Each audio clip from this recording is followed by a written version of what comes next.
कई लोग अपने घुटने या कमर की दर्द की वजह से प्रॉपर तरीके से रुकू सुजूद के साथ नमाज नहीं पढ़ सकते, तशहुद की हालत में नहीं बैठ सकते और कुर्सी पर बैठ के उन्हें नमाज अदा करनी पड़ती है। लोग चाहते हैं कि वो सजदा करें, लेकिन अपने घुटनों की दर्द या कमर की दर्द की वजह से ऐसा पॉसिबल नहीं होता। तो आज की वीडियो आपके लिए बहुत ज़्यादा फायदेमंद है। इसके अंदर मैं आपको तफसील से बताऊंगा कि अगर आप नीचे बैठ के नमाज नहीं पढ़ सकते तो आपको कौन कौन से ऐसे स्टेप्स लेने हैं, आपको एक्सरसाइजेस के अंदर कौन कौन सी एक्सरसाइजेस की जरूरत है जो आप कुछ दिन में करेंगे तो आपके घुटनों की दर्द और आपकी कमर की दर्द बेहतर हो जाएगी और आहिस्ता आहिस्ता जो आपकी कुर्सी है नमाज के दौरान इस कुर्सी से भी जान छूट जाएगी। तो अगर आपको या आपके किसी जानने वालों का मसला है तो उस तक की वीडियो लाजमी शेयर करें ताकि ज्यादा से ज्यादा लोग इससे फायदा उठा सकें। चलें अपनी एक्सरसाइजेस की तरफ चलते। सबसे पहली एक्सरसाइज है कि आपने किसी भी कंफर्टेबल जगह पर इस तरह टेक लगा के बैठ जाना है। बेड पे है तो पीछे गाउन तकिया रख लें, इस तरह टेक की पोजीशन में बैठ जाना है। अब आपने क्या करना है, अपनी टांगें आपकी सीधी होनी चाहिए, एड़ ही आपके गद्दे के साथ या बेड के साथ टकराते हुए आपने टांग को ऐसे फोल्ड करने की कोशिश करनी है जितनी आप फोल्ड कर सकें।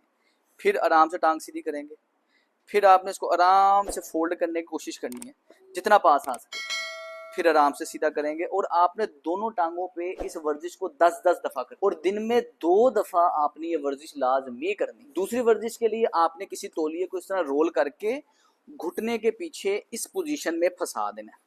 अब फंसाने के बाद आपने अपने दूसरे हाथ इसके नीचे से ऐसे अपनी टांग को पकड़ लेना है और आहिस्ता से अपनी तरफ खींचने की कोशिश करनी है। इससे होगा ये कि घुटनों के अंदर स्पेस क्रिएट होगी, फासला क्रिएट होगा और आपसे जो फोल्ड नहीं होते घुटने, ये फोल्ड होना शुरू हो जाएंगे।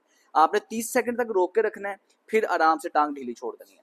दोबारा से 30 सेकंड तक रोक के रखना है, फिर दोबारा टांग सीधी कर लेनी है और इस वर्जिश को भी आपने 10-10 दफा करना है और दोनों टांगों पे ये वर्जिश करनी है। ये वाली वर्जिश बहुत जरूरी है। आपने कंफर्टेबल गद्दे के ऊपर इस पोजीशन पे आ जाना है।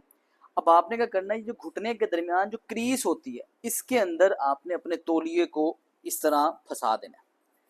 अब इस पोजीशन पे आपने अपने हिप को आराम से पीछे लेके जाना है और पंजे के ऊपर वजन डालने की कोशिश करनी है। नीचे वाला जगह गद्दा होना चाहिए, नरम होना चाहिए ताकि आपको दर्द ना हो। जितना आप फोल्ड कर सकें आराम से इसे फोल्ड करेंगे, फिर आप सीधा हो जाएंगे, फिर आराम से आप इसे फोल्ड करेंगे। उतना आपने नीचे बैठने की कोशिश करनी है जितना आपको दर्द ना हो, फिर आराम से सीधा करेंगे। फिर इस वर्जिश को भी आपने 10-10 दफा करना है। इसके बाद इसके अंदर जो वेरिएशन है वो ये है, आप आराम से इस तरह नीचे आएंगे और अपने हाथों की हथेली से इस जगह से अपनी थाई को आराम आराम से मसलेंगे, नरम करेंगे ताकि ये आपके क्वाड्रिसेप के मसल नरम हो, रिलैक्स हो और आपसे आहिस्ता आहिस्ता बेंडिंग पूरी होना स्टार्ट हो। फिर दोबारा सीधा कर लेंगे और इस वर्जिश को भी आपने 10-10 दफा दिन में 2 दफा परफॉर्म करना है। इस वर्जिश के लिए आपने इस तरह साइड लाइन पोजिशन में लेट जाना है, अपने हाथ से टांग को इस तरह पकड़ना है और अपनी तरफ जितना फोल्ड होता है फोल्ड करने की कोशिश करनी है। इससे आपके क्वाड्रिसेप के मसल्स के अंदर स्ट्रेच आएगा।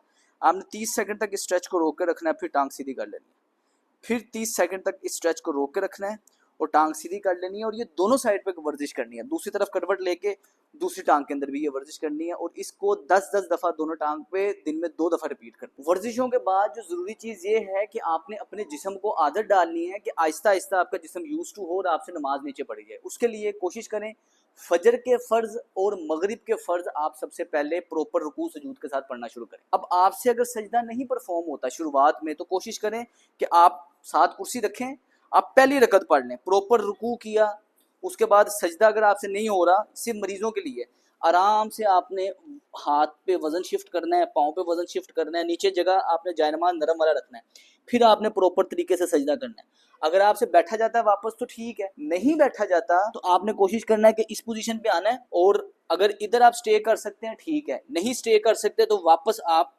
कुर्सी पर ही आ जाएं। तो इससे होगा ये कि आपका बेंडिंग में बेहतरी आना शुरू हो जाएगी, आपके जिस्म को आदत होना शुरू हो जाएगी कि रुकू सुजूद करें। ये सही लोगों के लिए नहीं है, जिन लोगों को मसला नहीं है उनके लिए ये एक्टिविटी नहीं है। जिनको मसला है, जो नहीं नमाज पढ़ सकते, जिस्म को आदत डालने के लिए ज़रूरी ये है कि आप प्रॉपर रुकू सुजूद करने से पहले आप आहिस्ता आहिस्ता जिस्म को आदत डालें, थोड़ा थोड़ा करके एक्टिविटी करें ताकि आपका जिस्म नरम होना शुरू हो। शुरुआत में आप कुर्सी पास रखें, एक रकत अगर पड़ी जाती है एक रकत पढ़ लें, एक रकत नहीं पड़ी जाती खाली क़याम और रुकू के बाद दोबारा सीधा खड़ा होना, ये तो आप कर सकते हैं। इसके बाद अगर सजदा नहीं किया जा रहा तो फिर आप कुर्सी पे बैठ जाएं। अगर थोड़ी सी बेहतरी आना शुरू हो गई है तबीयत में, वर्जिश आप प्रॉपर कर रहे हैं तो कोशिश करें फजर के फ़र्ज मगरिब के फ़र्ज पढ़ना शुरू कर दें। इसके बाद आहिस्ता आहिस्ता तबीयत में बेहतरी आना शुरू हो जाएगी, तो सारी नमाज़ों के फ़र्ज़ आप पढ़ना शुरू कर देंगे बगैर कुर्सी के। आहिस्ता आहिस्ता आपकी नमाज शुरू हो जाएगी। तो ये थी आज की वीडियो। अगर आपको इन्फॉर्मेटिव लगे तो इसे ज़्यादा से ज़्यादा लोगों तक शेयर करें, चैनल को सब्सक्राइब करना ना भूलिएगा। मेरा नाम है डॉक्टर सलमान फिरोज़। अस्सलाम वालेकुम।